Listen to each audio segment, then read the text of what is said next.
남자와 대뜸 결혼시키셨어요. 부모님은 그저 집안에 돈이 많은 남자니 저를 굶기지는 않겠다 싶어 그렇게 시집을 보내신 거였어요.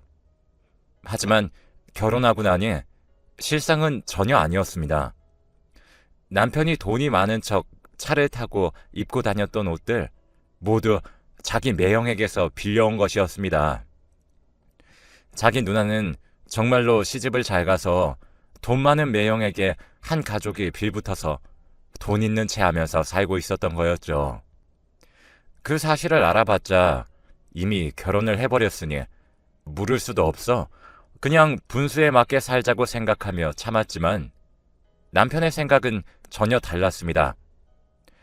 어떻게든 있는 체 하고 싶어서 저는 자기 매형네 공장 식당에서 일을 시키고 자기는 다른 사업을 해보겠다며 매번 매형에게 돈을 빌려갔어요. 그래서 사업이 잘 되면 모를까 매번 망해버리기 일쑤였죠. 그러니 빌려간 돈들도 갚을 능력은 없고 자기가 갚을 생각도 안 했어요. 다음 사업에 성공하면 한 번에 갚을 수 있다며 큰 소리만 땅땅 치는데 그 사람 누나의 생각은 다른지 빌려간 돈을 제 월급에서 까서라도 조금씩 받아야겠다면서 매달 월급의 반을 가져갔습니다. 안 그래도 얼마 안 되는 월급에서 그렇게 홀라당 반을 가져가 버리니 고작 저와 남편 입에 풀칠하기도 버거울 정도였습니다. 그런데 남편은 집에 먹을 것도 제대로 없냐면서 저를 타박하는 걸 넘어서 손까지 올리기 시작했습니다. 저도 처음에는 울면서 맞기만 하다가 점점 악에 받쳐서 한 대 맞으면 저도 어떻게든 한 대 때려주고 소리를 지르면 더 크게 소리를 질러댔습니다. 물론 그런다고 남편이 잠잠해지진 않았어요. 그렇게 5년을 넘게 살다가 아이가 생겼습니다. 그래도 아이가 뱃속에 있으면 차마 손은 안 올리겠지 싶어서 아이가 태어나기 전까지는 그래도 평범한 집처럼 살 수 있었네요. 거기다가 쌍둥이를 임신했던 터라 다른 임산부들보다 배로는 힘들어서 배만 볼록하니 나왔지 다른 곳은 뼈가 드러나 보이기 일보 직전이었습니다. 그런 제 모습이 남편도 짠했던 건지 소리도 안 지르고 가끔씩 저 먹으라고 과일들도 사다 주곤 했습니다. 결혼하고 처음으로 편하게 있으니 계속 임신한 상태면 좋겠다는 생각까지 했어요. 임신을 하고 나서는 일도 안 나가고 집에서 쉴 수 있었으니까요. 그래도 아이들은 태어났고 첫째는 참 건강하게 나왔습니다. 그런데 둘째는 태어날 때부터 몸이 허약해서 품에 안아보지도 못하고 바로 인큐베이터로 들어가서 한참을 있다가 퇴원했어요. 그 후로 집에 오니 아이들이 생겼다는 것 빼곤 다시 원상복귀였습니다. 남편은 다시 아이들이 운다며 빨리 달래지 않고 뭐하냐고 온갖 성질을 부려댔고 그 와중에 시어머니에게 생떼 같은 아이들을 맡겨두고 일도 다녀와야 했습니다. 아이들이 유치원을 갈 나이가 될 때까지 아이들 한번 제대로 안아주지 못한 채 돈 벌기 급급했죠. 거기다 둘째는 원체 몸이 약하니 어쩌다 일을 쉬는 날이면 둘째만 데리고 병원을 가고 둘째에게 먹일 약을 지으러 다녔었죠. 하지만 제 노력이 부족했는지 초등학교 입학을 딱 2달 앞두고 심장마비로 세상을 떠나게 되었습니다. 일을 하다가 소식을 듣고 헐레벌떡 병원으로 뛰어갔지만 이미 아이는 숨을 거두고 평온한 표정으로 눈을 감고 있었습니다. 첫째 아이도 이제 눈치라는 게 생길 나이라 시어머니도 저도 남편도 모두 둘째가 세상을 떴다는 것을 첫째에게 말로 하지는 않았지만 이미 다 눈치를 챘는지 둘째는 이제 못 보는 거냐며 눈물을 흘리더라고요. 그 모습에 찡해져서 첫째를 껴안고 대성통곡을 했습니다. 그 후로도 정신 놓은 사람 마냥 첫째만 보면 하필 또 쌍둥이라 얼굴만 봐도 먼저 보낸 아이가 불쑥불쑥 떠올라 첫째를 제대로 쳐다보지도 못했습니다. 그럴 때마다 아들은 그 작은 손으로 제 눈물을 닦아주며 저를 달래주었습니다. 제가 갈수록 뼈에 살가죽만 간신히 붙어있는 수준으로 마르자 남편도 걱정이 된 건지 잠시 일을 쉬라면서 먼저 말할 정도였습니다. 남편은 남은 아이라도 잘 키워야겠다는 생각이 든 건지 일을 하다 말다를 반복하던 남편은 처음으로 2년을 그만두지 않고 일을 하기 시작했습니다. 하지만 아들이 고생하는 모습은 영 못마땅했던지 시어머니는 1년이 지나자 저는 집에서 뭘 하는 거냐며 이제 돈 들어갈 일이 잔뜩이니 나가서 돈을 벌어오라는 전화를 일주일에 몇 번씩이나 받았습니다. 그런 전화들에 몇 달을 시달리다가 남편에게 화가 나서 저도 일하러 가겠다고 했습니다. 대신에 시누이네 공장으로는 절대 일하러 가지 않겠다고 못 박았죠. 남편도 그동안 자신이 한 짓들이 있으니 조용히 제 말을 따라주었습니다.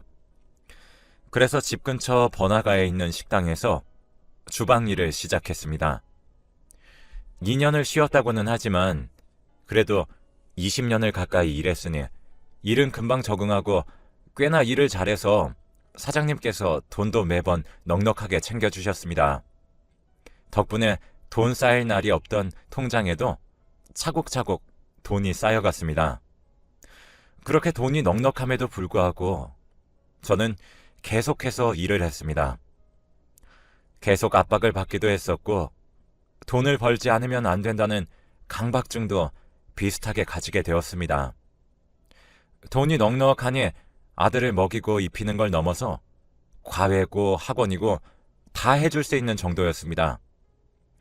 아들은 거기에 부응하듯 늘 상위권의 성적표를 가지고 나왔었고 이제는 그게 제 기쁨이 되었었죠.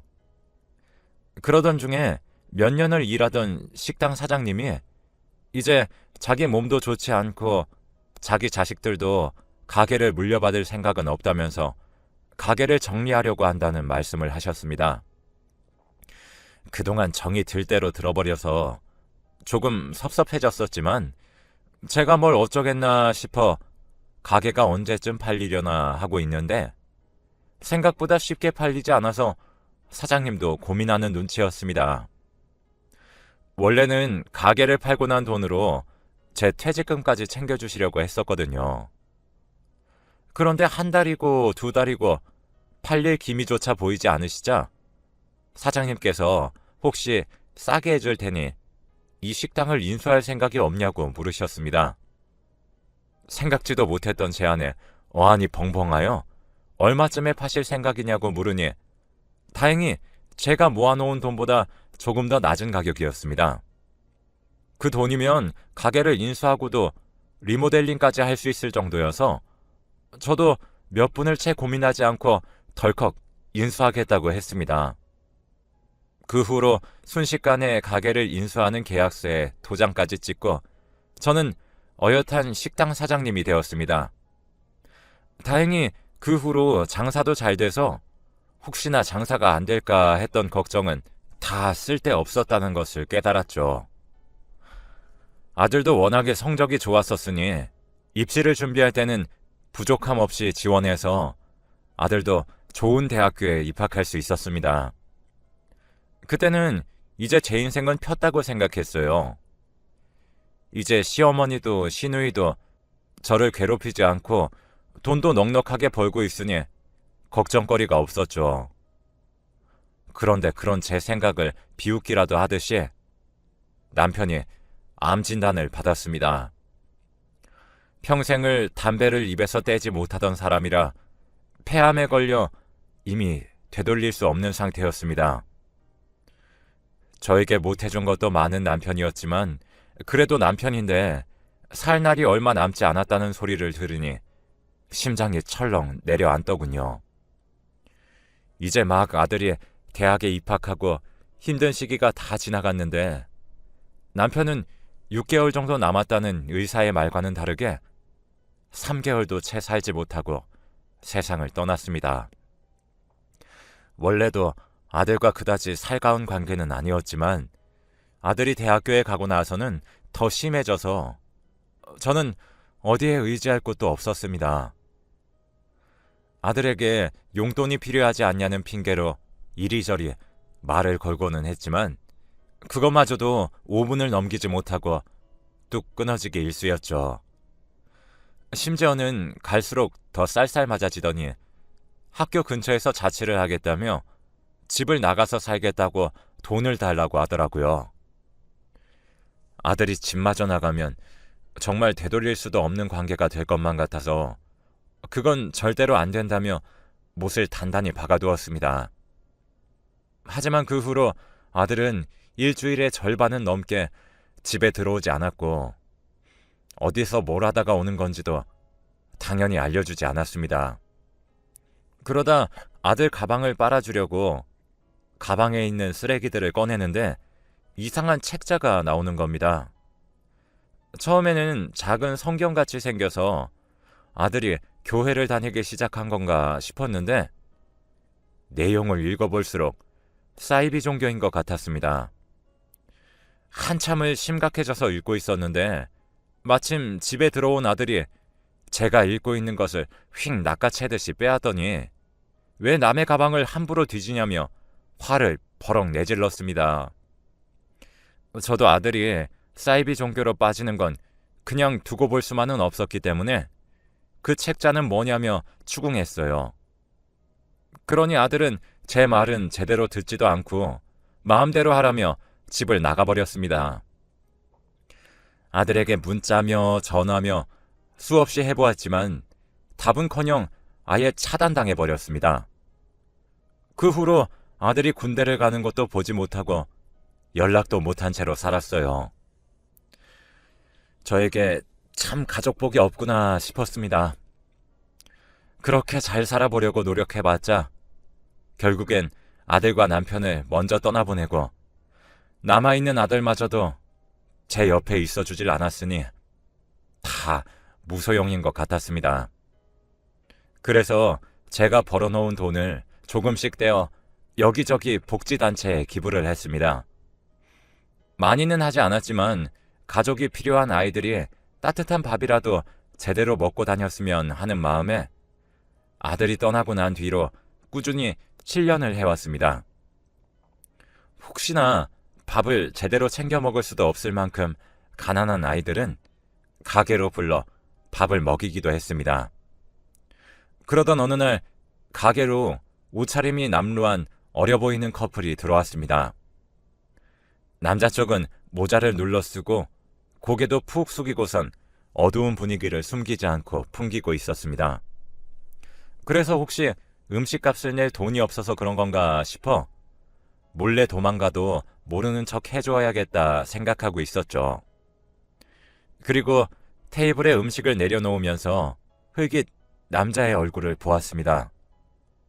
그런데 남자의 얼굴을 보고 저는 그만 음식을 떨어뜨릴 수밖에 없었습니다. 그 남자는 7년 전 사라진 제 아들이었기 때문입니다. 아들을 보자마자 저는 손을 부여잡고 어디 있다가 이제서야 왔냐며 눈물을 펑펑 흘려댔습니다.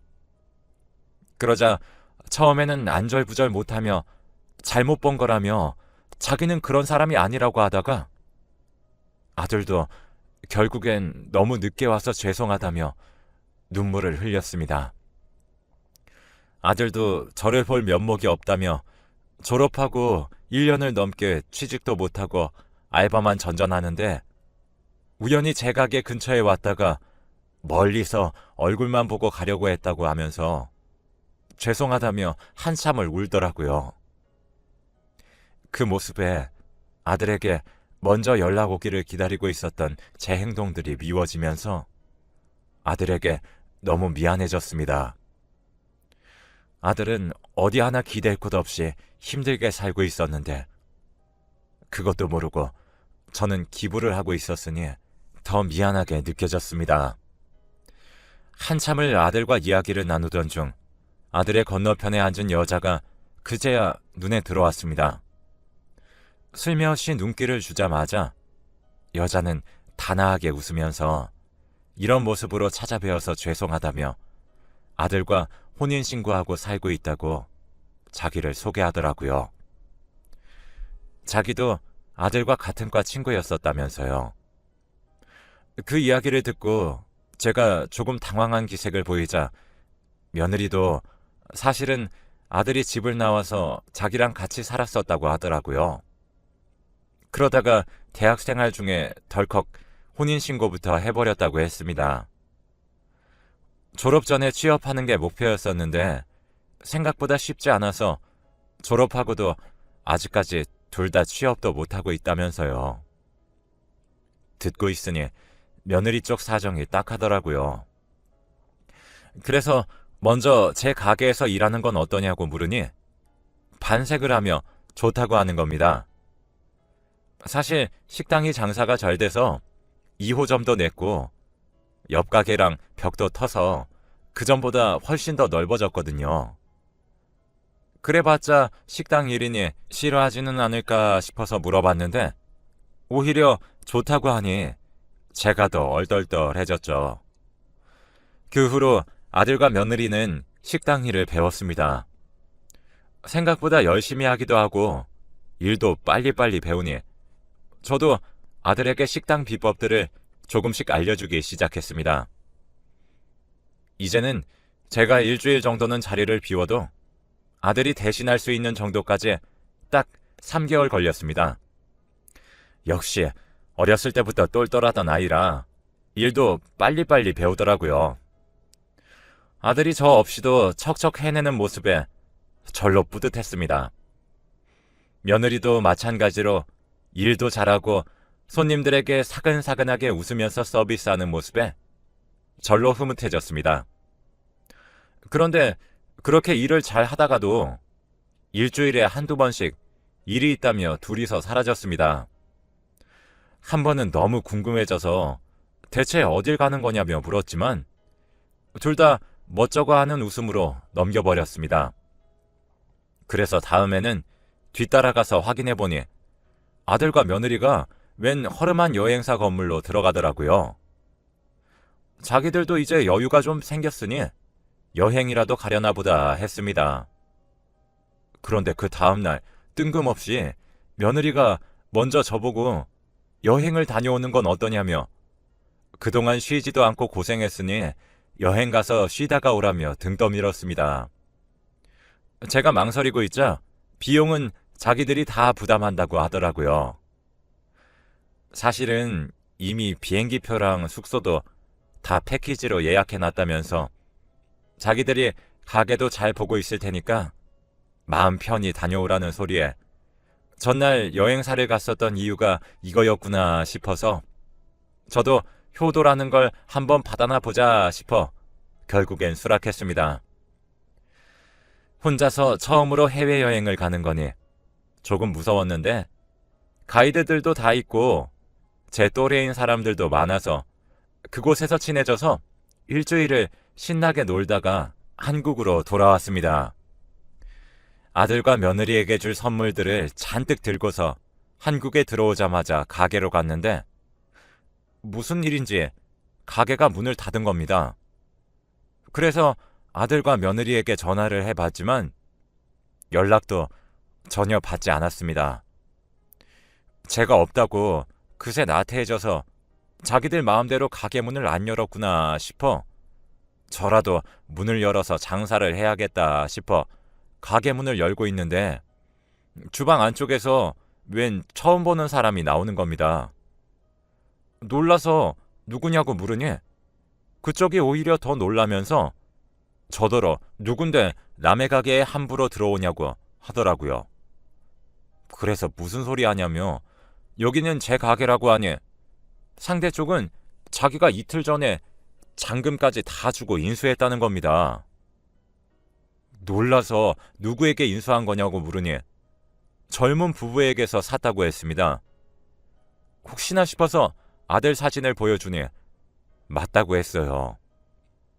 기가 차서 다시 아들과 며느리에게 몇 번의 전화를 걸었지만 역시나 전화를 받지 않았습니다.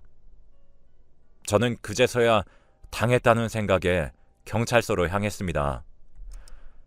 이미 가게를 판 돈은 아들이 다 받아서 날라버렸고, 아들이지만 고소라도 할 참으로 경찰서에 가니 같이 아들네 집에 가보자고 하더라고요. 생각해보니 반년은 넘게 아들은 자기들이 어디 살고 있는지 알려주지 않았습니다. 매번 어물쩍 넘기며 대답도 하지 않았죠.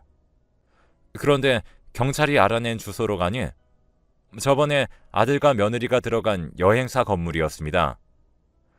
어디 잘못된 거 아니냐며 경찰에게 물었지만 주민등록상 여기가 맞다며 일단 들어가 보자고 했습니다. 그래서 함께 들어가 보니 그곳은 가관이었습니다.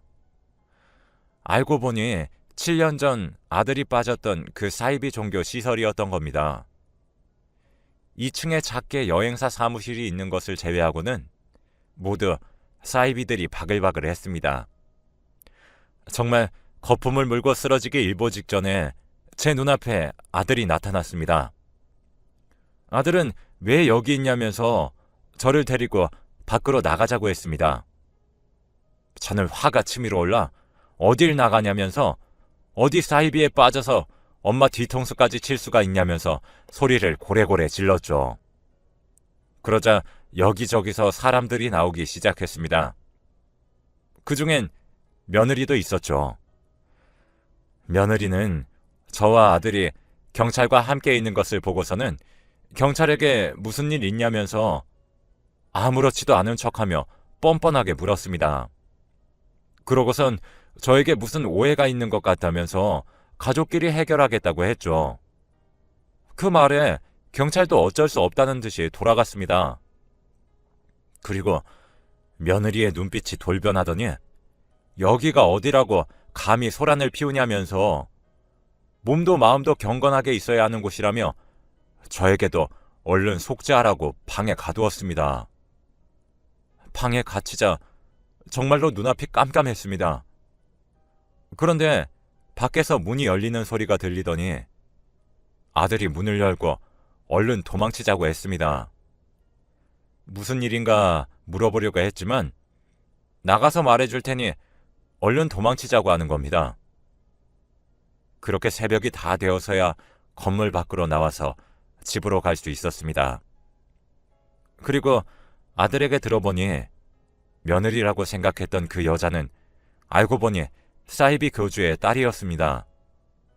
대학 시절에는 뭣도 모르고 사귀다가 사이비 종교에 빠져서 그 여자가 집에서 나와서 자기랑 같이 살자고 하는 것과 혼인신고를 하자고 했던 것도 다 허락해버렸다면서 자기도 정신이 이상해져서 그런 짓들을 했다면서요. 그 후에 대학교를 졸업하고 취업을 준비하면서 취업 준비 스터디를 하는 사람들을 만나다 보니 자기가 이상했다는 걸 깨달았대요.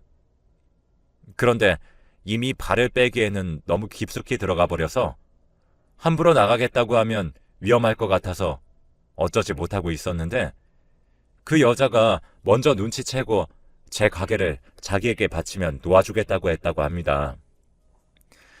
아들은 저를 본 면목이 없었지만 어떻게든 그 종교를 빠져나와야겠다는 생각에 수락했고 반년에 걸쳐서 제 가게를 빼돌리는 계획에 따랐던 것입니다. 그래서 어제 이혼 합의서를 쓰고 내일이면 이혼도 하고 돌아올 생각이었는데 갑자기 제가 들어와서 다 뒤집어 놓았으니 그 여자도 화가 나서 아들이 저에게 몰래 말한 줄 알고 아들도 가둬놓았다고 합니다. 하지만 다행히 아들처럼 이상한 걸 깨달았는데 못 나가고 있는 사람 2명이 있어서 그 사람들이 아들이라도 도망가라며 풀어주어서 저를 데리고 도망친 거라고 했어요. 지난 이야기들을 들으면서 소름이 저절로 돋았습니다. 가게는 잃었지만 아들은 다행히 아직 잃지 않았으니까요. 아들은 저에게 미안했는지 고개도 제대로 들지 못하고 가게를 어떻게든 다시 찾아보겠다고 했지만 저는 아들이 몸성하게 돌아온 것만으로도 충분했습니다. 하지만 이제 돈벌이가 뚝 끊겨버렸으니 어찌해야 하나 걱정이었습니다.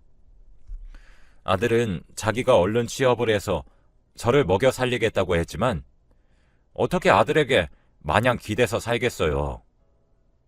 그런데 그동안 제가 기부해왔던 단체들에게 먼저 연락이 왔습니다. 제 소식을 어디서 들은 건지 단체에서 저를 위한 후원금을 모아 제가 그동안 기부를 해왔던 것들을 다시 돌려받는다고 생각하라며 5천만 원, 3천만 원 이런 식으로 제가 기부했던 단체들이 모두 후원금을 모아 저에게 전해주었습니다. 그것들만 모아도 1억은 되더라고요. 이런 것을 바라고 한 일은 아닌데 이렇게 돌아오니 얼떨떨했습니다. 그리고 이혼할 때 혹시나 사이비 사람들이 찾아와 아들에게 해코지하지는 않을까 걱정도 했었지만 다행히도 그런 일은 없었습니다. 아들도 이혼하고 사이비에서 벗어나 마음 편히 취업 준비를 해서 그런지 1년을 넘게 못하던 취업을 순식간에, 그것도 대기업에 들어가서 적응도 잘해서 사수에게 칭찬받았다며 저에게 먼저 달려와 이야기해주기도 했어요. 그 후로 아들은 같은 회사 직원과 5년 넘게 연애하다가 결혼해서 손주도 낳아 오손도손 잘 살고 있습니다. 며느리는 아들에게 있었던 일들도 다 알고서도 괜찮다면서 아들과 결혼해줄 정도로 마음이 넓더라고요. 덕분에 아들과 쏙 닮은 손주와 즐겁게 살고 있습니다. 요즘엔 너무 뛰어다녀서 같이 놀아주기에 제 체력이 부족하지만요. 그래도 할머니 소리를 듣는 게 기분이 꽤 괜찮더라고요. 여러분들도 행복한 인생 사시길